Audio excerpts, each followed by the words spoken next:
नमस्कार, तुसीं देख रहे हो दैनिक सवेरा टीवी ते मैं हाँ विनय राणा। ਭਾਰਤ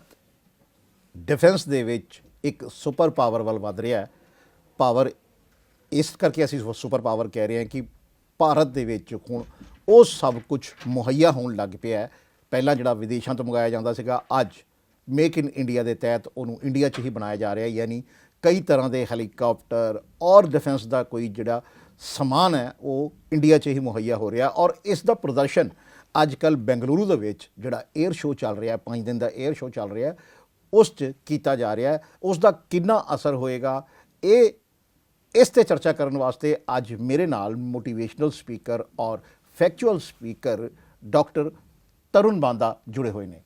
ਬਾਂਦਾ ਜੀ, ਤੁਹਾਡਾ ਸਵਾਗਤ ਹੈ ਦੈਨਿਕ ਸਵੇਰਾ ਦੇ ਵਿੱਚ। ਨਮਸਕਾਰ ਜੀ। ਤੇ ਆਪਾਂ ਅੱਜ ਇਸ ਗੱਲ ਤੇ ਚਰਚਾ ਕਰਾਂਗੇ ਕਿ ਜਿਹੜਾ 에ਅਰ ਸ਼ੋਅ ਬੈਂਗਲੁਰੂ ਦੇ ਵਿੱਚ ਚੱਲ ਰਿਹਾ, ਇਸ ਦਾ ਤੁਸੀਂ ਇੰਟਰਨੈਸ਼ਨਲ ਲੈਵਲ ਤੇ ਕੀ ਇੰਪੈਕਟ ਦੇਖਦੇ ਹੋ? ਬਿਲਕੁਲ ਜੀ, ਹੁਣ ਅੱਜ ਭਾਰਤ ਜੇ ਅਸੀਂ ਦੇਖੀਏ ਤਾਂ ਗਲੋਬਲ ਲੀਡਰ ਦੇ ਰੂਪ ਦੇ ਵਿੱਚ ਸਾਡੇ ਸਾਹਮਣੇ ਆ ਰਿਹਾ, ਜਿੱਥੇ ਕਿ ਸਾਡੇ ਪ੍ਰਾਈਮ ਮਿਨਿਸਟਰ ਮੋਦੀ ਜੀ ਨੇ ਕਰਨਾਟਕ ਦੇ ਰਾਜਧਾਨੀ ਬੈਂਗਲੁਰੂ ਦੇ ਵਿੱਚ ਕਿਤੇ ਨਾ ਕਿਤੇ ਇਹ ਬਹੁਤ ਵੱਡਾ ਏਸ਼ੀਆ ਲੈਵਲ ਤੇ ਜੇ ਦੇਖੀਏ ਤਾਂ ਏਸ਼ੀਆ ਦੇ ਬਹੁਤ ਵੱਡਾ 36,000 ਵਰਗ ਮੀਟਰ ਦੇ ਵਿੱਚ ਇਹ ਆਯੋਜਿਤ ਕਰਨਾ, ਇਹ ਬਹੁਤ ਇੱਕ ਵਧਾਈ ਦਾ ਪਾਤਰ ਨੇ। ਇਹ ਅਸੀਂ ਦੇਖੀਏ ਤਾਂ 98 ਕੰਟਰੀਆਂ ਖੁਦ ਆ ਕੇ ਇਹਦੇ ਵਿੱਚ ਸ਼ਿਰਕਤ ਕਰ ਰਹੀਆਂ, ਜਿੱਥੇ 32 ਕੰਟਰੀਆਂ ਦੇ ਰਕਸ਼ਾ ਪ੍ਰਮੁੱਖ ਹੋ ਗਏ, 에ਅਰ ਫੋਰਸ ਪ੍ਰਮੁੱਖ ਹੋ ਗਏ, 29 ਦੇਸ਼ਾਂ ਦੇ ਸਿੱਧੇ ਤੌਰ 'ਤੇ ਆਪਣਾ ਕਿਤੇ ਨਾ ਕਿਤੇ ਪਾਰਟੀਸਪੇਟ ਵੀ ਕਰ ਰਹੇ ਨੇ ਤੇ ਟੈਕਨੋਲੋਜੀ ਨੂੰ, ਇਨੋਵੇਸ਼ਨ ਨੂੰ ਕਿਤੇ ਨਾ ਕਿਤੇ ਗਲੋਬਲ ਲੈਵਲ ਤੇ ਕਿਤੇ ਨਾ ਕਿਤੇ ਪ੍ਰੋਡਿਊਸ ਕਰ ਰਹੇ ਨੇ। ਇਹ ਸਾਡੇ ਲਈ ਇੱਕ ਬਹੁਤ ਵੱਡੀ ਅਚੀਵਮੈਂਟ ਹੈ ਤੇ ਆਉਣ ਵਾਲੇ ਟਾਈਮ ਦੇ ਵਿੱਚ ਡਿਫੈਂਸ ਖੇਤਰ ਦੇ ਵਿੱਚ ਹੀ ਸਾਨੂੰ ਹੋਰ ਵੀ ਕਈ ਉਪਰਾਲੇ ਆ ਸਾਨੂੰ ਦੇਖਣ ਨੂੰ ਮਿਲ ਜਾਣਗੇ। ਚਾਹੇ ਉਹ ਹੈਲੀਕਾਪਟਰ ਦੀ ਗੱਲ ਕਰੀਏ, ਹੈਲੀਕਾਪਟਰ ਫੈਕਟਰੀ ਦੀ ਗੱਲ ਕਰੀਏ, ਕਰਨਾਟਕ ਦੇ ਵਿੱਚ ਮੌਜੂਦਾ ਦੌਰ ਦੇ ਵਿੱਚ ਹੀ ਸਾਡੀ ਕੇਂਦਰ ਸਰਕਾਰ ਵੱਲੋਂ ਪ੍ਰਾਈਮ ਮਿਨਿਸਟਰ ਮੋਦੀ ਜੀ ਨੇ ਉਦਘਾਟਨ ਦੇ ਰੂਪ ਦੇ ਵਿੱਚ ਜੋ ਵਿਪਕਸ਼ੀਆਂ ਨੂੰ, ਜੋ ਰਾਈਫਲ ਘਟਾਲਿਆਂ ਦੀ ਗੱਲ ਕਰਦੇ ਸੀ, ਜੋ ਕਹਿੰਦੇ ਸੀਗੇ ਸਰਕਾਰੀ ਕੰਪਨੀਆਂ ਨੂੰ ਅੱਗੇ ਨਹੀਂ ਰੱਖਿਆ ਜਾਂਦਾ, HAL ਨਾਲ, ਹਿੰਦੁਸਤਾਨ ਐਰੋਨੈਟਿਕ ਲਿਮਟਿਡ ਨਾਲ 48,000 ਕਰੋੜ ਦੀ ਸਿੱਧੀ ਡੀਲ ਹੈ ਜੋ ਸਾਈਨ ਕਰੀ ਹੈ। ਔਰ 30 ਹੈਲੀਕਾਪਟਰ ਹੈ ਜੋ ਹਰ ਸਾਲ ਸਾਡੇ ਡਿਫੈਂਸ ਖੇਤਰ ਦੇ ਵਿੱਚ ਮਿਲਣਗੇ। ਔਰ ਆਉਣ ਵਾਲੇ ਟਾਈਮ ਦੇ ਵਿੱਚ 20 ਸਾਲਾਂ ਦਾ ਜੋ ਅਸੀਂ ਦੇਖੀਏ ਤਾਂ 1,000 ਹੈਲੀਕਾਪਟਰ ਦਾ ਇਹਨਾਂ ਨੇ ਟਾਰਗੇਟ ਸੈੱਟ ਕਰਿਆ। ਔਰ 4 ਲੱਖ ਕਰੋੜ ਦੀ ਬਿਜ਼ਨਸ ਦੀ ਵੱਡੀ ਇਨਵੈਸਟਮੈਂਟ ਹੈ ਸਾਡੇ ਡਿਫੈਂਸ ਖੇਤਰ ਦੇ ਵਿੱਚ ਵੇਖਣ ਨੂੰ ਮਿਲ ਸਕਦੀ ਹੈ। ਬਹੁਤ ਵੱਡੀ ਉਪਲਬਧੀ ਹੈ ਜੋ ਡਿਫੈਂਸ ਖੇਤਰ ਦੇ ਵਿੱਚ ਕੇਂਦਰ ਸਰਕਾਰ ਵੱਲੋਂ ਇੱਕ ਬਹੁਤ ਵੱਡੀ ਇੱਕ ਵਧਾਈ ਦੀ ਉਹ ਪਾਤਰ ਬਣਦੇ ਨੇ। ਇਹਦੀ ਜਿਹੜੀ ਥੀਮ ਰੱਖੀ ਗਈ ਆ ਉਹ ਰੱਖੀ ਹੋਈ ਆ ਦ runway to the billion opportunities. ਇਹ ਭਾਰਤ ਵੱਲੋਂ ਇਸ 에ਅਰ ਸ਼ੋਅ ਦੀ ਰੱਖੀ ਗਈ ਹੈ, ਜਿਹੜੀ ਥੀਮ ਰੱਖੀ ਗਈ ਹੈ। ਇਸ ਥੀਮ ਦੇ ਵਿੱਚ ਭਾਰਤ ਨੇ ਕੋਸ਼ਿਸ਼ ਕੀਤੀ ਹੈ ਉਹਨਾਂ ਦੇਸ਼ਾਂ ਨੂੰ ਇਹ ਦਿਖਾਉਣ ਦੀ ਕਿ ਜਿਨ੍ਹਾਂ ਦੇਸ਼ਾਂ ਕੋਲੋਂ ਪਹਿਲਾਂ ਆਪਾਂ ਇੰਪੋਰਟ ਕਰਦੇ ਰਹੇ ਹਾਂ ਡਿਫੈਂਸ ਦਾ ਸਾਜੋ ਸਮਾਨ, ਡਿਫੈਂਸ ਦੇ ਜਿਹੜੇ ਇਕਵਿਪਮੈਂਟਸ ਹੈਗੇ ਆ ਉਹ ਇੰਪੋਰਟ ਕਰਦੇ ਰਹੇ ਆ, ਅਤੇ ਹੁਣ ਉਹ ਦੇਸ਼ ਇਸ 에ਅਰ ਸ਼ੋਅ, ਸਿਰਫ 에ਅਰ ਸ਼ੋਅ ਨੂੰ ਹੀ ਦੇਖ ਕੇ ਇਸ ਗੱਲ 'ਤੇ ਭਰੋਸਾ ਕਰ ਲੈਣਗੇ ਕਿ ਹੁਣ ਹਿੰਦੁਸਤਾਨ ਤੋਂ ਵੀ ਅਜਿਹਾ ਸਾਜੋ ਸਮਾਨ ਜਿਹੜਾ ਹੈਗਾ ਉਹ ਮੰਗਾਇਆ ਜਾ ਸਕਦਾ, ਯਾਨੀ ਵਿਦੇਸ਼ ਭੇਜਿਆ ਜਾ ਸਕਦਾ, ਐਕਸਪੋਰਟ ਕੀਤਾ ਜਾ ਸਕਦਾ। ਬਿਲਕੁਲ ਜੀ ਬਿਨੇ ਜੀ, MSME ਤੇ ਪ੍ਰਾਈਵੇਟ ਸਟਾਰਟਅਪਸ ਨੇ ਜਿਹੜੇ ਜੁਆਇੰਟ ਵੈਂਚਰਸ ਤਿਆਰ ਕਰ ਦਿੱਤੇ ਗਏ ਨੇ। 809 ਕੰਪਨੀਆਂ ਜੋ ਵੱਡੇ ਲੈਵਲ ਤੇ ਕਿਤੇ ਨਾ ਕਿਤੇ ਐਸੋਸੀਏਟ ਹੋ ਗਈਆਂ ਨੇ। ਜੇ ਅਸੀਂ ਪੁਰਾਣੇ ਮਾਡਲ ਦੀ ਗੱਲ ਕਰੀਏ ਜਿੱਥੇ PPP ਪਬਲਿਕ ਪ੍ਰਾਈਵੇਟ ਸੈਕਟਰ ਨੂੰ ਵੀ ਇਨਵੋਲਵ ਕਰਿਆ ਸੀ ਇਹਦੇ ਵਿੱਚ, ਤੇ ਅੱਜ ਉਹ ਡਿਫੈਂਸ ਖੇਤਰ ਦੇ ਵਿੱਚ ਹੀ 809 ਕੰਪਨੀਆਂ ਇਹਨੂੰ ਪ੍ਰਦਰਸ਼ਿਤ ਕਰ ਰਹੀਆਂ ਨੇ। ਅੱਜ ਗਲੋਬਲਾਈਜ਼ ਹੋ ਗਿਆ, 75 ਦੇਸ਼ਾਂ ਦੇ ਵਿੱਚ ਅਸੀਂ ਐਕਸਪੋਰਟ ਕਰ ਰਹੇ ਹਾਂ ਡਿਫੈਂਸ ਦੇ ਇਕਵਿਪਮੈਂਟਸ ਨੇ। ਇਹ ਜਿਹੜੀ ਥੀਮ ਹੈਗੀ ਰੱਖੀ ਹੋਈ ਹੈ, ਇਸ ਥੀਮ ਦੇ ਜ਼ਰੀਏ ਭਾਰਤ ਇਹ ਇੰਪੈਕਟ ਛੱਡਣਾ ਚਾਹੁੰਦਾ ਹੈ ਕਿ ਹੁਣ ਜਿਹੜਾ ਸਮਾਨ ਭਾਰਤ ਬਾਹਰੋਂ ਵਿਦੇਸ਼ਾਂ ਤੋਂ ਡਿਫੈਂਸ ਦਾ ਸਾਜੋ ਸਮਾਨ ਯਾਨੀ ਇਕਵਿਪਮੈਂਟਸ ਮੰਗਵਾਉਂਦਾ ਸੀਗਾ, ਉਹ ਹੁਣ ਭਾਰਤ 'ਚ ਵੀ ਅਵੇਲੇਬਲ ਨੇ। ਜੇ ਕੋਈ ਮੰਗਵਾਉਣਾ ਚਾਹੁੰਦਾ ਤਾਂ ਮੰਗਾ ਲਵੇ। ਇਹ ਗੱਲ ਤੇ ਦਾ ਕਿੰਨਾ ਕੁ ਅਸਰ ਤੁਸੀਂ ਦੇਖਦੇ ਹੋ? ਬਿਲਕੁਲ ਜੀ, 809 ਕੰਪਨੀਆਂ ਸਿੱਧੇ ਰੂਪ ਦੇ ਵਿੱਚ ਇਸ ਸਟਾਰਟਅਪ ਨਾਲ, MSME ਨਾਲ ਜੁਆਇੰਟ ਵੈਂਚਰ ਕਰ ਰਹੀਆਂ ਨੇ, ਜਿੱਥੇ ਸਾਨੂੰ ਇਹ ਬਹੁਤ ਵੱਡੀ ਇੱਕ ਉਪਲਬਧੀ ਵੇਖਣ ਨੂੰ ਮਿਲ ਰਹੀ ਹੈ। 75 ਦੇਸ਼ਾਂ ਨੂੰ ਸਿੱਧਾ ਐਕਸਪੋਰਟ ਹੈ ਜੋ ਡਿਫੈਂਸ ਦੇ ਇਕਵਿਪਮੈਂਟਸ ਦੇ ਜਾ ਰਹੇ ਨੇ, ਜਿੱਥੇ ਅੱਜ ਸਾਨੂੰ ਵਿਸ਼ਵ ਦੇ ਵਿੱਚ ਸਾਡੀ ਟੈਕਨੋਲੋਜੀ ਦਾ ਲੋਹਾ ਹੈ ਜੋ ਵਿਸ਼ਵ ਮੰਨ ਰਿਹਾ, ਤੇ ਅਮਰੀਕਾ ਵਰਗੀਆਂ, ਆਸਟ੍ਰੇਲੀਆ ਵਰਗੀਆਂ ਕੰਟਰੀਆਂ ਨੇ ਜੋ ਕਿਤੇ ਨਾ ਕਿਤੇ ਸਾਡੇ ਅਸਲਟ ਰਾਈਫਲ ਨੂੰ, ਸਾਡੇ ਤੇਜਸ ਫਾਈਟਰਾਂ ਨੂੰ ਪਸੰਦ ਕਰ ਰਹੀਆਂ ਔਰ ਡਿਮਾਂਡ ਕਰ ਰਹੀਆਂ ਆਉਣ ਵਾਲੇ ਟਾਈਮ ਦੇ ਵਿੱਚ ਜੋ ਮੈਨੂਫੈਕਚਰਿੰਗ ਹੈ, ਜੋ ਮੇਕ ਇਨ ਇੰਡੀਆ ਤੋਂ ਮੇਡ ਇਨ ਇੰਡੀਆ ਹੋ ਕੇ ਅਸੀਂ ਐਕਸਪੋਰਟ ਕਰ ਸਕੀਏ। ਪ੍ਰਧਾਨ ਮੰਤਰੀ ਨੇ ਕਿਹਾ ਹੈ ਕਿ ਹੁਣ ਪਹਿਲਾਂ ਦੇ ਮੁਕਾਬਲੇ ਭਾਰਤ 'ਚ ਵਿਦੇਸ਼ੀ ਜਿਹੜੀ ਕੰਟਰੀਜ਼ ਹੈਗੀਆਂ, ਹੋਰ ਕੰਟਰੀਜ਼ ਹੈਗੀਆਂ, ਉਹਨਾਂ ਦਾ ਭਰੋਸਾ ਵਧਿਆ ਭਾਰਤ ਦੇ ਵਿੱਚ। ਅਤੇ ਹੁਣ ਭਾਰਤ ਇਸ ਨੂੰ ਅੱਗੇ ਤੋਂ ਅੱਗੇ ਵਧਾਉਣ ਦੀ ਕੋਸ਼ਿਸ਼ ਕਰੇਗਾ। ਇਹ ਜਦੋਂ 에ਅਰ ਸ਼ੋਅ ਦਾ ਉਦਘਾਟਨ ਪ੍ਰਧਾਨ ਮੰਤਰੀ ਨਰਿੰਦਰ ਮੋਦੀ ਨੇ ਕੀਤਾ ਤੇ ਉਹਨਾਂ ਨੇ ਆਪਣੀ ਸਪੀਚ ਦੇ ਵਿੱਚ ਇਹ ਕਿਹਾ। ਜ਼ਾਹਿਰ ਹੈ ਕਿ ਜੇ ਬੈਂਗਲੌਰ ਦੇ ਵਿੱਚ ਇਹ ਸ਼ੋਅ ਹੋ ਰਿਹਾ, ਬੈਂਗਲੌਰ ਨੂੰ ਇੱਕ ਟੈਕਨੋਲੋਜੀ ਸੂਬੇ ਦੇ ਨਾਲ ਜੋੜ ਕੇ ਦੇਖਿਆ ਜਾਂਦਾ ਹੈ, ਬੈਂਗਲੌਰ ਸਿਟੀ ਨੂੰ ਖਾਸ ਕਰਕੇ ਉਸ ਨੂੰ ਦੇਖਿਆ ਜਾਂਦਾ ਹੈ ਤੇ ਉੱਥੇ ਅਜਿਹੇ ਲੋਕ ਜੁੜੇ ਹੋਏ ਸੀ ਇਸ 에ਅਰ ਸ਼ੋਅ ਦੇ ਨਾਲ ਜਾਂ ਇਸ 에ਅਰ ਸ਼ੋਅ ਦੇ ਵਿੱਚ ਐਜ਼ ਅ ਗੈਸਟ ਆਏ ਹੋ ਸਨ, ਜਿਹੜੇ ਭਵਿੱਖ ਦੇ ਸਾਡੇ ਟੈਕਨੋਲੋਜੀ ਐਕਸਪਰਟ ਹੋ ਸਕਦੇ। ਇਨਵੈਸਟਰ ਤੇ ਹੈਗੇ ਹੀ ਨੇ, ਲੇਕਿਨ ਟੈਕਨੋਲੋਜੀ ਐਕਸਪਰਟ, ਕਿਉਂਕਿ ਟੈਕਨੋਲੋਜੀ ਐਕਸਪਰਟ ਹੋਣਗੇ ਤਾਂ ਇਨਵੈਸਟਰਸ ਉਹਨਾਂ ਤੇ ਇਨਵੈਸਟ ਕਰਨਗੇ ਨਾ। ਤੇ ਪ੍ਰਧਾਨ ਮੰਤਰੀ ਦਾ ਇਹ ਭਰੋਸਾ ਕਿ ਹਿੰਦੁਸਤਾਨ ਦੇ ਜਿਹੜੇ ਟੈਕਨੋਲੋਜੀ ਐਕਸਪਰਟ ਨੇ ਜਾਂ ਜਿਹੜੇ ਇਨਵੈਸਟਰ, ਜਿਹੜੇ ਹਿੰਦੁਸਤਾਨ ਦੇ ਇਨਵੈਸਟਰ ਨੇ, ਉਹ ਕਾਇਮ ਕਰਨ 'ਚ ਕਾਮਯਾਬ ਹੋਣਗੇ। ਬਿਲਕੁਲ ਹੀ ਬਿਲਕੁਲ। ਅੱਜ ਭਾਰਤ ਦੀ ਜੇ ਸਥਿਤੀ ਦੇਖੀਏ, ਇੱਕ ਸਸਟੇਨੇਬਿਲਿਟੀ ਹੈ ਸਾਨੂੰ ਵੇਖਣ ਨੂੰ ਮਿਲਦੀ ਹੈ। ਪੈਂਡੇਮਿਕ ਟਾਈਮ ਦੇ ਵਿੱਚ ਅਸੀਂ ਜੇ ਦੇਖੀਏ 2021 ਦੀ ਗੱਲ ਕਰੀਏ, ਜੋ ਵਿਦੇਸ਼ ਸਟਰੋਂਗ ਇਕਨੋਮੀ ਕੰਟਰੀਆਂ ਜੋ ਆਖਦੇ ਆ, ਅਮਰੀਕਾ ਵਰਗੀਆਂ, ਜਰਮਨੀ ਵਰਗੀਆਂ, ਜਾਪਾਨ ਵਰਗੀਆਂ, ਜਿਨ੍ਹਾਂ ਦੀ GDP ਹੈ, ਜਰਮਨੀ ਦੀ -0.6 ਆ ਗਈ ਸੀ ਤੇ ਉਹ ਅੱਜ 2023 ਦੇ ਵਿੱਚ ਅਸੀਂ ਗੱਲ ਦੱਸੀ ਹੈ, ਭਾਰਤ ਨੇ ਪਹਿਲਾਂ ਵੀ ਪੈਂਡੇਮਿਕ ਟਾਈਮ 'ਚ ਵੀ ਸਰਵਾਈਵ ਕਰਿਆ, ਕਿਉਂਕਿ ਭਾਰਤ ਦੀ ਹਿਡਨ ਇਕਨੋਮੀ ਹੈ। ਭਾਰਤ ਅੰਦਰੋਂ ਬਹੁਤ ਸਟਰੋਂਗ ਹੈਗਾ, ਕਿਤੇ ਨਾ ਕਿਤੇ ਉਹ ਡਾਟੇ 'ਤੇ ਰਿਫਲੈਕਟ ਨਹੀਂ ਹੋ ਰਿਹਾ। ਉਹ ਹਿਡਨ ਇਕਨੋਮੀ ਨੇ ਹੀ ਸਾਡੇ ਭਾਰਤ ਨੂੰ ਬਚਾਇਆ। ਔਰ ਡਿਫੈਂਸ ਖੇਤਰ ਦੇ ਵਿੱਚ ਜੋ ਇਨੋਵੇਸ਼ਨ ਹੈ, ਜੋ ਭਾਰਤੀ ਟੈਕਨੋਲੋਜੀ ਹੈ, ਜੋ ਵਿਸ਼ਵ ਜਿਹਦਾ ਲੋਹਾ ਮੰਨਦਾ, ਕਿਤੇ ਨਾ ਕਿਤੇ ਉਹ ਵੈਸਟ ਟੈਕਨੋਲੋਜੀ, ਵੈਸਟ ਸਸਟੇਨੇਬਿਲਿਟੀ ਹੈ, ਜੋ HAL ਹਿੰਦੁਸਤਾਨ ਐਰੋਨੈਟਿਕ ਲਿਮਟਿਡ ਤੇ ਬੇਲ ਵਰਗੀਆਂ ਜੋ ਸਾਡੀਆਂ ਸਰਕਾਰੀ ਕੰਪਨੀਆਂ, ਉਹਨਾਂ ਦੀ ਟੈਕਨੋਲੋਜੀ ਦਾ ਲੋਹਾ ਐਸੋਸੀਏਸ਼ਨ ਹੈ, ਇੱਕ ਜੁਆਇੰਟ ਵੈਂਚਰ ਕ੍ਰੀਏਟ ਕਰਕੇ ਜੋ ਟੈਕਨੋਲੋਜੀ ਜੋ ਤਿਆਰ ਕਰੀ ਜਾਂਦੀ ਹੈ। ਔਰ ਰਸ਼ੀਆ ਨੂੰ ਵੀ ਕਿਤੇ ਨਾ ਕਿਤੇ ਵੀ ਅਮੇਠੀ ਦੇ ਵਿੱਚ, UP ਦੇ ਅਮੇਠੀ ਦੇ ਵਿੱਚ ਅਸਾਲਟ ਰਾਈਫਲਾਂ ਨੇ ਜੋ 5 ਲੱਖ ਤੋਂ ਜ਼ਿਆਦਾ ਜੋ ਸਾਡੇ ਆਉਣ ਵਾਲੇ ਟਾਈਮ ਦੇ ਆਰਮੀ ਦੇ ਵਿੱਚ ਤਿਆਰ ਹੋ ਕੇ ਸ਼ਾਮਿਲ ਹੋ ਜਾਣਗੀਆਂ ਉਸ ਕਾਫਲੇ ਦੇ ਵਿੱਚ। ਤੇ ਆਉਣ ਵਾਲੇ ਟਾਈਮ ਦੇ ਵਿੱਚ ਇਸ ਤਰ੍ਹਾਂ ਦੇ ਵੱਡੇ ਇਨੋਵੇਸ਼ਨ ਉਪਰਾਲੇ ਹੈ ਜੋ ਸਾਨੂੰ ਵੇਖਣ ਨੂੰ ਮਿਲਣਗੇ। ਔਰ ਇੰਨੀ ਸਟਰੋਂਗ ਸਸਟੇਨੇਬਿਲਿਟੀ ਔਰ ਇਕਨੋਮੀ ਦੇ ਦੌਰ ਦੇ ਵਿੱਚ ਹਰ ਖੇਤਰ ਦੇ ਵਿੱਚ ਵਿਦੇਸ਼ ਕੰਟਰੀਆਂ, ਰਿਪੀਟ ਕਰ ਲਿਓ ਜੀ, ਵਿਦੇਸ਼ੀ ਪਲੇਟਫਾਰਮ ਤੇ ਕਿਤੇ ਨਾ ਕਿਤੇ ਇਨਵੈਸਟਰ ਖੁੱਲ੍ਹ ਕੇ ਸਾਹਮਣੇ ਆ ਰਹੇ ਨੇ, ਜੋ ਕਿਤੇ ਨਾ ਕਿਤੇ ਇਨਵੈਸਟ ਵੀ ਕਰਨਗੇ ਤੇ ਇਨੋਵੇਸ਼ਨ ਦੇ ਵਿੱਚ ਜੁਆਇੰਟ ਵੈਂਚਰ ਵੀ ਤਿਆਰ ਕਰਨਗੇ। ਜਿੱਦਾਂ ਪ੍ਰਧਾਨ ਮੰਤਰੀ ਦਾ ਜੋ ਕੌਨਫੀਡੈਂਸ ਲੈਵਲ ਸੀਗਾ, ਤੁਸੀਂ ਵੈਸੇ ਤਾਂ ਖੈਰ ਨਰਿੰਦਰ ਮੋਦੀ ਦਾ ਕੌਨਫੀਡੈਂਸ ਲੈਵਲ ਜਿਹੜਾ ਆ ਉਹ ਹਮੇਸ਼ਾ ਹੀ ਬੜਾ ਹਾਈ ਰਹਿੰਦਾ। ਕਦੀ ਵੀ ਤੁਸੀਂ ਉਹਨਾਂ ਨੂੰ ਇਹ ਨਹੀਂ ਦੇਖੋਗੇ ਕਿ ਉਹ ਕਿਸੇ ਸਾਹਮਣੇ ਵਾਲੇ ਦੇ ਪ੍ਰਭਾਵ ਦੇ ਵਿੱਚ ਆ ਗਏ ਹੋਣ। ਉਹ ਬੜੇ ਪ੍ਰਭਾਵਸ਼ਾਲੀ ਢੰਗ ਦੇ ਨਾਲ ਆਪਣੀ ਗੱਲ ਕਹਿੰਦੇ ਆ। ਤੇ ਐਤਕੀ ਜਿਹੜਾ ਉਹਨਾਂ ਨੇ ਇਸ ਸ਼ੋਅ ਦੇ ਵਿੱਚ ਜੋ ਕੁਝ ਉਹਨਾਂ ਨੇ ਕਿਹਾ, ਖਾਸ ਕਰਕੇ ਜਿਹੜੇ ਕਰਨਾਟਕ ਦੇ ਯੁਵਾ ਹੈਗੇ ਨਾ, ਜਿਹੜੇ ਕਰਨਾਟਕ ਦੇ ਯੁਵਾ, ਉਹਨਾਂ ਨੇ ਇਸ ਕਰਕੇ ਕਿਹਾ ਕਿਉਂਕਿ ਜਿਹੜੇ ਟੈਕਨੋਲੋਜੀ ਨਾਲ ਜੁੜੇ ਜਿੰਨੇ ਵੀ ਇਸ ਵੇਲੇ ਯੂਥ ਹੈ ਦੇਸ਼ ਦਾ, ਮੈਕਸਿਮਮ ਜੇ ਉਹਨੇ ਕੁਝ ਟੈਕਨੋਲੋਜੀ ਦੇ ਵਿੱਚ ਬਰੀਕੀਆਂ ਸਿੱਖਣੀਆਂ ਤੇ ਉਹ ਖਾਸ ਕਰਕੇ ਕੰਪਿਊਟਰ ਯੁੱਗ ਦੀਆਂ ਬਰੀਕੀਆਂ ਜਿਹੜੀਆਂ ਸਿੱਖਣੀਆਂ ਤੇ ਉਹ ਕਰਨਾਟਕ ਵੱਲ ਰੁਖ ਕਰਦੇ ਆ, ਬੈਂਗਲੁਰੂ ਵੱਲ ਰੁਖ ਕਰਦੇ ਆ। ਇਸ ਕਰਕੇ ਉਹਨਾਂ ਨੇ ਕਿਹਾ ਹੋਣਾ ਕਿ ਜਿਹੜਾ ਯੁਵਾ ਪੀੜ੍ਹੀ ਹੈ ਨਾ, ਉਹ ਇਸ ਵੇਲੇ ਟੈਕਨੋਲੋਜੀ ਦਾ ਥੰਮ ਹੈ। ਬਿਲਕੁਲ ਬਿਲਕੁਲ। ਤੇ ਇਹ ਬੈਂਗਲੌਰ ਦੇ ਯੁਵਾ ਅੱਗੇ ਆਉਣ, ਔਰ ਬੈਂਗਲੌਰ ਦੇ ਯੁਵਾ ਜਦੋਂ ਅੱਗੇ ਆਉਣਗੇ ਤਾਂ ਦੇਸ਼ ਟੈਕਨੋਲੋਜੀ ਦੇ ਵਿੱਚ ਹੋਰ ਅੱਗੇ ਜਾਏਗਾ। ਔਰ ਮਤਲਬ ਉਹਨਾਂ ਨੇ ਜਿਹੜੇ ਪ੍ਰਧਾਨ ਮੰਤਰੀ ਹੈਗੇ, ਉਹਨਾਂ ਨੇ ਇਹ ਕਈ ਗੱਲਾਂ ਅਜਿਹੀਆਂ ਕਹੀਆਂ ਵਾ ਜਿਸ ਨੂੰ ਲੈ ਕੇ ਉਹਨਾਂ ਨੇ ਕਿਹਾ ਕਿ ਪ੍ਰਤਿਅਕਸ਼ ਕੋ ਪ੍ਰਮਾਣ ਕੀ ਜ਼ਰੂਰਤ ਨਹੀਂ। ਇਹ ਤਾਂ ਬੜੀ ਪੁਰਾਣੀ ਗੱਲ ਹੈ, ਲੇਕਿਨ ਇਹ ਗੱਲ ਉਹਨਾਂ ਨੇ ਸੰਸਕ੍ਰਿਤ 'ਚ ਕਹੀ ਸੀ ਪਹਿਲਾਂ, ਫਿਰ ਬਾਕਾਇਦਾ ਕਿਹਾ ਕਿ ਉਹਦਾ ਮਤਲਬ ਦੱਸਿਆ ਉਹਨਾਂ ਨੇ ਕਿ ਪ੍ਰਤਿਅਕਸ਼ ਕੋ ਪ੍ਰਮਾਣ ਕੀ ਜ਼ਰੂਰਤ ਨਹੀਂ ਹੈ। ਯਾਨੀ ਉਹ ਹੁਣ ਇੰਨੇ ਕੌਨਫੀਡੈਂਟ ਨੇ ਕਿ ਉਹ ਕਹਿੰਦੇ ਨੇ ਕਿ ਇਹ ਪ੍ਰਤਿਅਕਸ਼ ਹੈ ਸਾਡੇ ਸਾਹਮਣੇ। ਹੁਣ ਇਸ ਵੇਲੇ ਜਿਹੜੀ ਚੀਜ਼ ਸਾਡੇ ਸਾਹਮਣੇ ਮੌਜੂਦ ਹੈ, ਇਹ ਤੁਸੀਂ ਦੇਖ ਸਕਦੇ ਹੋ ਆਸਮਾਨ ਦੇ ਵਿੱਚ ਜਿੰਨੇ ਵੀ ਇਸ ਜਹਾਜ਼ ਜਿਹੜੇ ਹੈਗੇ ਆ ਉਹ 에ਅਰ ਸ਼ੋਅ ਦੇ ਵਿੱਚ ਸ਼ਾਮਲ ਹੋ ਰਹੇ। ਈਵਨ ਕਿ ਵਿੰਗ ਕਮਾਂਡਰ ਲਾਂਬਾ ਸਾਹਿਬ ਵੀ ਇਹਦੇ ਵਿੱਚ ਸ਼ਾਮਲ ਸੀਗੇ ਖੁਦ। ਉਹਨਾਂ ਨੇ ਵੀ ਇਸ 에ਅਰ ਸ਼ੋਅ ਨੂੰ ਬੈਟਰ ਟੂ ਬੈਟਰ ਬਣਾਉਣ ਦੀ ਕੋਸ਼ਿਸ਼ ਕੀਤੀ ਹੈ। ਤੇ ਤੁਸੀਂ ਇੱਕ ਹੋਰ ਮੈਨੂੰ ਇਸ ਗੱਲ ਦਾ ਜਵਾਬ ਦਿਓ ਕਿ ਜਿਹੜੀਆਂ ਕੰਪਨੀਆਂ ਇਸ 에ਅਰ ਸ਼ੋਅ ਦੇ ਵਿੱਚ ਭਾਗੀਦਾਰ ਬਣੀਆਂ, ਯਾਨੀ ਪਾਰਟਨਰਸ਼ਿਪ ਨਿਭਾ ਰਹੀਆਂ ਨੇ, ਉਹ ਕੰਪਨੀਆਂ ਦਿਲੋਂ ਭਾਰਤ ਦੇ ਨਾਲ ਜੁੜ ਚੁੱਕੀਆਂ ਨੇ ਕਿ ਹਾਂ ਬਈ ਹੁਣ ਨਹੀਂ, ਭਾਰਤ ਵੀ ਉਸ ਕਤਾਰ ਦੇ ਵਿੱਚ ਆ ਗਿਆ ਜਿਸ ਕਤਾਰ ਦੇ ਵਿੱਚ ਅਸੀਂ ਆਲਰੇਡੀ ਚੱਲ ਰਹੇ ਹਾਂ। ਤੇ ਇਸ ਕਰਕੇ ਭਾਰਤ ਦੇ ਨਾਲ ਜੁੜ ਕੇ ਚੱਲਣਾ ਚਾਹੀਦਾ। ਬਿਲਕੁਲ ਜੀ, ਦੇਖੋ ਇਹ ਤਾਂ ਸਾਡੀ ਪ੍ਰਧਾਨ ਮੰਤਰੀ ਮੋਦੀ ਸਾਹਿਬ ਦੀ ਇੱਕ ਲੀਡਰਸ਼ਿਪ ਕੁਆਲਿਟੀ ਆ। ਕਿਤੇ ਨਾ ਕਿਤੇ ਉਹਨਾਂ ਨੇ ਵਿਸ਼ਵ ਦੇ ਰੂਪ ਦੇ ਵਿੱਚ ਵਨ ਅਰਥ ਵਨ ਰੂਪ ਦੀ ਜੋ ਗੱਲ ਆਖੀ ਸੀਗੀ ਉਹਨੂੰ ਅੱਜ ਕਿਤੇ ਨਾ ਕਿਤੇ ਸੰਯੋਜਿਤ ਕਰਕੇ ਰੱਖਿਆ ਤੇ ਉਹ ਲੋਕਾਂ ਨੂੰ ਪ੍ਰਤੱਖ ਰੂਪ ਦੇ ਵਿੱਚ ਤੁਸੀਂ ਗੱਲ ਆਖਦੇ ਹੋ ਉਹ ਦਿਖਾਇਆ ਹੈ ਇਸ ਤਰ੍ਹਾਂ ਦੇ 에ਅਰ ਸ਼ੋਅ ਇਵੈਂਟ ਦੇ ਵਿੱਚ, ਜਿੱਥੇ ਕਿ 98 ਦੇਸ਼ਾਂ ਦੀਆਂ ਕਿਤੇ ਨਾ ਕਿਤੇ ਬਹੁਤ ਵੱਡਾ ਇੱਕ ਅਸੀਂ ਦੇਖੀਏ ਉਪਰਾਲਾ ਜੋ ਕਰਿਆ ਜਾ ਰਿਹਾ ਔਰ ਕੰਟਰੀਬਿਊਸ਼ਨ ਹੈ ਜੋ ਕਿਤੇ ਨਾ ਕਿਤੇ 5 ਲੱਖ ਤੋਂ ਜ਼ਿਆਦਾ ਸਿੱਧੇ ਰੂਪ ਦੇ ਵਿੱਚ ਦਰਸ਼ਕ ਆ ਜਿਹੜੇ ਉੱਥੇ ਇਸ 에ਅਰ ਸ਼ੋਅ ਦੇ ਵਿੱਚ ਜੁੜਨਗੇ ਤੇ ਬਹੁਤ ਵੱਡਾ ਇੱਕ ਡਾਟਾ ਅੰਕੜਾ ਜਿਹੜਾ ਸਾਡੇ ਸਾਹਮਣੇ ਆ ਰਿਹਾ ਰਿਪੋਰਟ ਦੇ ਅਨੁਸਾਰ। ਜੇ ਅਸੀਂ ਦੇਖੀਏ ਹਨੀਵੈਲ ਵਰਗੀਆਂ ਜੋ ਵਿਸ਼ਵ ਦੀਆਂ ਜੋ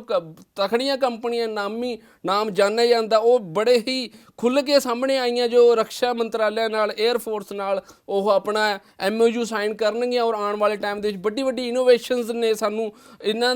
ਪ੍ਰਧਾਨ ਮੰਤਰੀ ਦੇ ਦਿਸ਼ਾ ਨਿਰਦੇਸ਼ਾਂ ਅਨੁਸਾਰ ਜੋ ਵਿਸ਼ਵ ਨੂੰ ਹੋਰ ਅੰਦਰੋਂ ਸਟਰੋਂਗ ਕਰਨ ਦੀ ਜੇ ਅਸੀਂ ਗੱਲ ਆਖੀਏ ਤਾਂ ਸਾਨੂੰ ਅੱਜ ਉਹ ਦੇਖਣ ਨੂੰ ਮਿਲਣਗੀਆਂ। ਵਿਨੇ ਸਾਹਿਬ, ਡਿਫੈਂਸ ਦੇ ਵਿੱਚ ਜਿਹੜੀ ਐਕਸਪੋਰਟ ਹੈ ਉਹ 1.5 ਬਿਲੀਅਨ ਡਾਲਰ ਹੈਗੀ ਹੈ ਫਿਲਹਾਲ,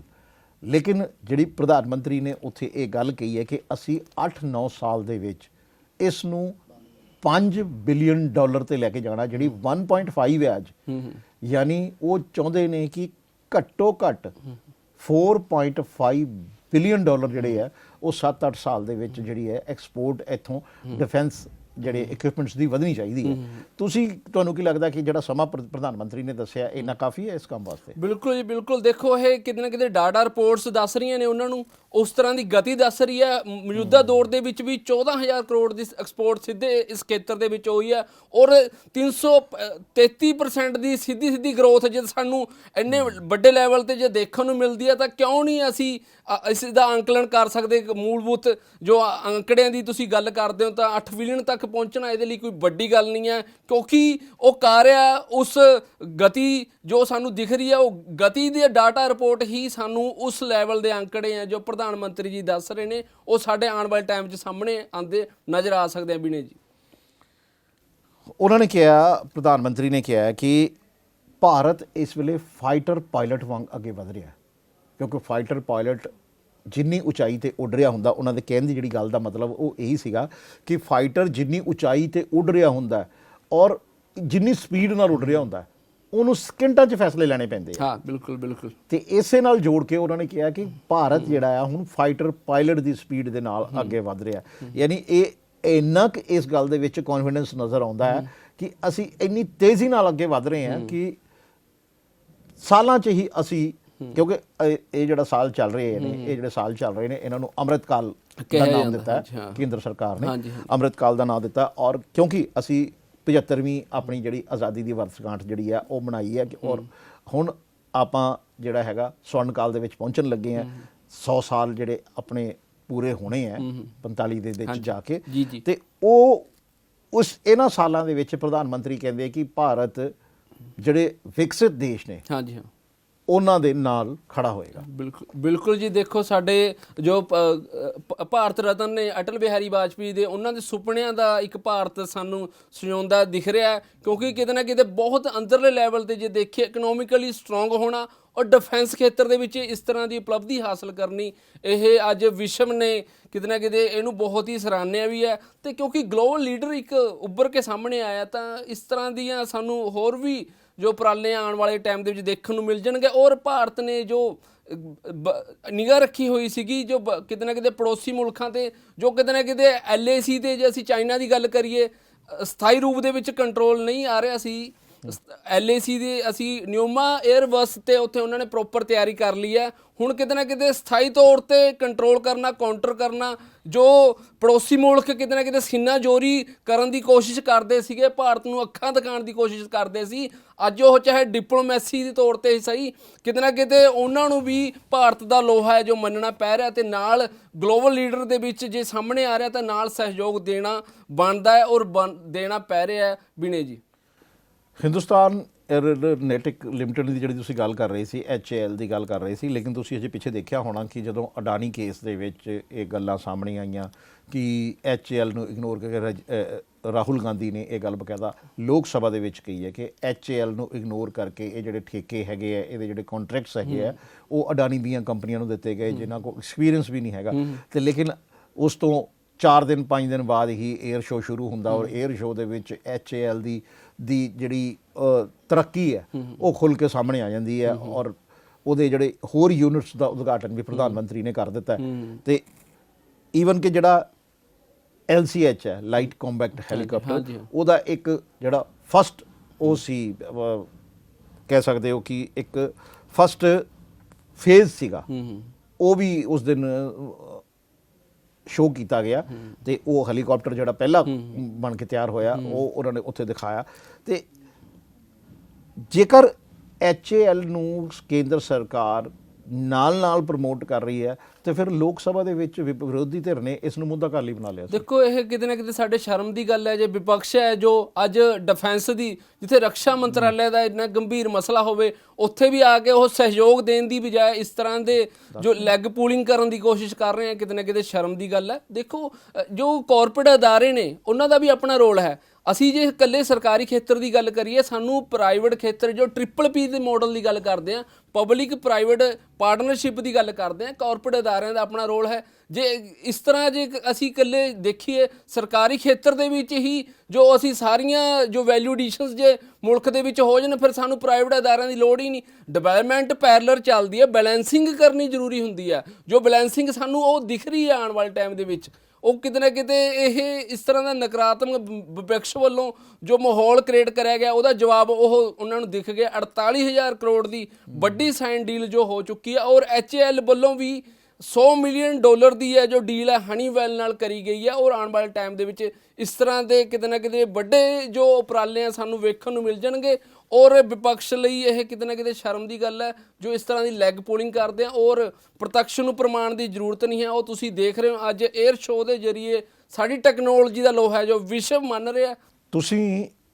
ਜੋ ਇਸ 에ਅਰ ਸ਼ੋਅ ਦੇ ਖਾਸ ਕਰ ਆਪਾਂ 에ਅਰ ਸ਼ੋਅ ਤੇ ਹੀ ਅੱਜ ਦਾ ਇਹ ਸ਼ੋਅ ਰੱਖਿਆ ਹੋਇਆ ਇਸ ਕਰਕੇ ਸਾਰੇ ਸਵਾਲ ਜਿਹੜੇ ਹੈਗੇ ਆ ਆਪਾਂ 에ਅਰ ਸ਼ੋਅ ਨਾਲ ਜੋੜ ਕੇ ਹੀ ਕਰ ਰਹੇ ਹਾਂ। ਅੱਜ ਵੀ ਇਹ ਸ਼ੋਅ ਚੱਲ ਰਿਹਾ ਕੱਲ ਵੀ ਚੱਲੇਗਾ ਪਰਸੋਂ ਵੀ ਚੱਲੇਗਾ ਯਾਨੀ 17 ਤਰੀਕ ਤੱਕ 17 ਫਰਵਰੀ ਤੱਕ ਇਹ ਸ਼ੋਅ ਚੱਲਣਾ ਹੈ। 5 ਦਿਨ ਇਹ ਸ਼ੋਅ ਚੱਲਣਾ ਹੈ ਤੇ ਜ਼ਾਹਿਰ ਹੈ ਕਿ 5 ਦਿਨ ਜਿਹੜਾ ਤੁਸੀਂ ਹਜੇ ਦੱਸਿਆ ਕਿ 32 ਦੇਸ਼ਾਂ ਦੇ ਰੱਖਿਆ ਮੰਤਰੀ ਜਿਹੜੇ ਹੈਗੇ ਆ ਇਹਦੇ ਵਿੱਚ ਸ਼ਾਮਲ ਹੋ ਰਹੇ ਆ ਔਰ ਜਿਹੜੇ 에ਅਰ ਪ੍ਰਮੁੱਖ ਹੈਗੇ ਜਿਹੜੇ ਉਹ ਇੱਥੇ ਇਹਦੇ ਨਾਲ ਜੁੜ ਰਹੇ ਆ ਤੇ ਹਰ ਦਿਨ ਕੁਝ ਗਿਣਤੀ ਦੇ ਵਿੱਚ 에ਅਰ ਪ੍ਰਮੁੱਖ ਤੇ ਰੱਖਿਆ ਮੰਤਰੀ ਜਿਹੜੇ ਵਿਦੇਸ਼ੀ ਉਹ ਇਸ ਭਾਰਤ ਦੀ ਟੈਕਨੋਲੋਜੀ ਨੂੰ ਹਵਾ ਦੇ ਵਿੱਚ ਉੜਦੇ ਦੇਖਣਗੇ ਤਾਂ ਜ਼ਾਹਿਰ ਹੈ ਕਿ ਉਹਨਾਂ ਤੇ ਇਸ ਗੱਲ ਦਾ ਅਸਰ ਤੇ ਉਹ ਪੈਣਾ ਹੀ ਪੈਣਾ ਹੈ ਤੇ ਇਸ ਦਾ ਅਸਰ ਜੇ ਪੈਂਦਾ ਹੈ ਤੇ ਤੁਸੀਂ ਦੱਸਿਆ ਕਿ ਵੀ ਇੰਨੀ ਇਨਵੈਸਟਮੈਂਟ ਜਿਹੜੀ ਹੈ ਕਿਉਂਕਿ ਬਕਾਇਦਾ ਪ੍ਰਧਾਨ ਮੰਤਰੀ ਨੇ ਇਹ ਗੱਲ ਕਹੀ ਹੈ ਕਿ FDI ਦੇ ਰਾਹ ਜਿਹੜੇ ਆ ਹੁਣ ਭਾਰਤ ਦੇ ਵਿੱਚ ਪੂਰੀ ਤਰ੍ਹਾਂ ਖੁੱਲ ਚੁੱਕੇ ਨੇ ਔਰ FDI ਦੇ ਲਈ ਕਈ ਜਿਹੜੇ ਦੇਸ਼ ਹੈਗੇ ਆ ਉਹ ਸਾਹਮਣੇ ਆ ਰਹੇ ਨੇ। ਇੰਜੀਨੀਅਰ ਤਰੁਣ ਤੁਸੀਂ ਕਿਉਂਕਿ ਇੰਜੀਨੀਅਰਿੰਗ ਨਾਲ ਜੁੜੇ ਹੋਏ ਹੋ ਤੇ ਇਸ ਕਰਕੇ ਤੁਸੀਂ ਇਹ ਬੈਟਰ ਦੱਸ ਸਕਦੇ ਹੋ ਕਿ ਇਸ 에ਅਰ ਸ਼ੋਅ ਦੇ ਵਿੱਚ ਜਿਹੜੇ ਇਕਵਿਪਮੈਂਟਸ ਹਿੰਦੁਸਤਾਨ ਦੇ ਵਿੱਚ ਬਣੇ ਹੋਏ ਉਹਨਾਂ ਦਾ ਪ੍ਰਦਰਸ਼ਨ ਹੋ ਰਿਹਾ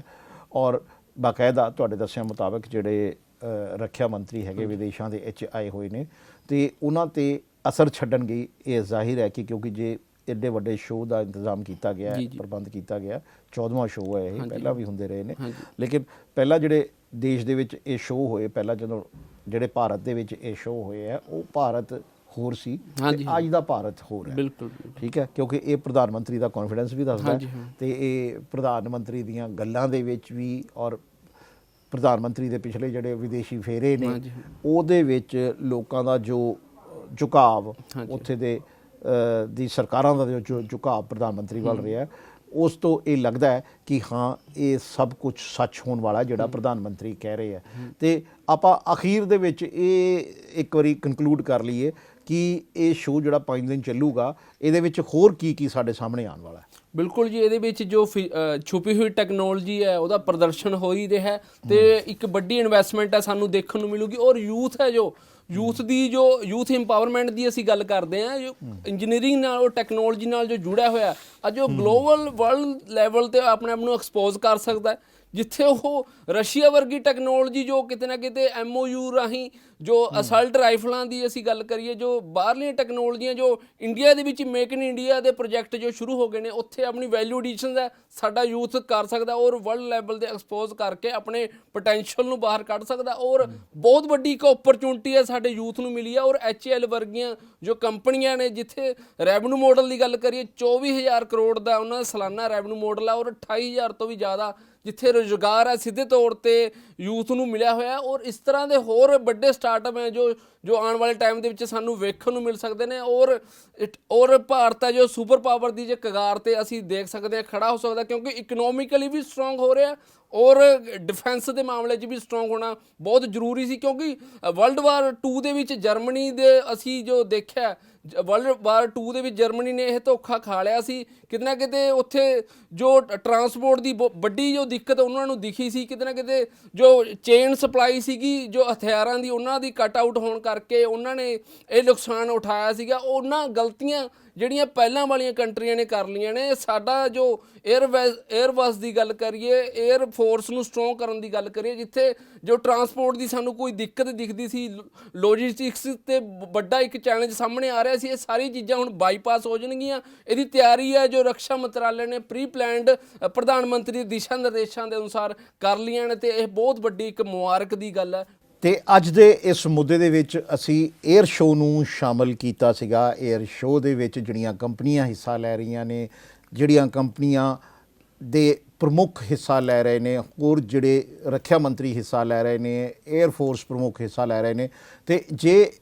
ਵਿਦੇਸ਼ਾਂ ਦੇ ਰੱਖਿਆ ਮੰਤਰੀ, 에ਅਰ ਪ੍ਰਮੁੱਖ ਜਿਹੜੇ ਹੈਗੇ ਆ ਉਹ ਇਸ ਦੇ ਵਿੱਚ, ਇਸ ਸ਼ੋਅ ਦੇ ਵਿੱਚ ਸ਼ਾਮਲ ਹੋਏ ਆ, ਤੇ ਜ਼ਾਹਿਰ ਹੈ ਕਿ ਜਿਹੜੀ ਪ੍ਰਧਾਨ ਮੰਤਰੀ ਨੇ ਦਾਅਵੇ ਕੀਤੇ ਹੈ ਉਹ ਕਾਫੀ ਹੱਦ ਤੱਕ ਸਿੱਧ ਹੁੰਦੇ ਨਜ਼ਰ ਆ ਰਹੇ ਆ। 75,000 ਕਰੋੜ ਦੀ ਇਨਵੈਸਟ, ਜਿਹੜੇ ਉਹ ਕਹਿ ਰਹੇ ਕਿ 75,000 ਕਰੋੜ ਦੀ ਜਿਹੜੀ ਇਨਵੈਸਟਮੈਂਟ ਹੈ ਉਹ ਇਸ ਦੌਰਾਨ MOU ਸਾਈਨ ਹੋਣਗੇ। ਔਰ ਜੇ 75,000 ਕਰੋੜ ਦਾ ਦਾਅਵਾ ਕੀਤਾ ਗਿਆ ਕਿ ਤਾਂ ਜ਼ਾਹਿਰ ਹੈ ਕਿ 75,000 ਕਰੋੜ ਬਹੁਤ ਵੱਡੀ ਇਨਵੈਸਟਮੈਂਟ ਹੈ ਡਿਫੈਂਸ ਖੇਤਰ ਦੇ ਲਈ। ਅੱਜ ਇਸੇ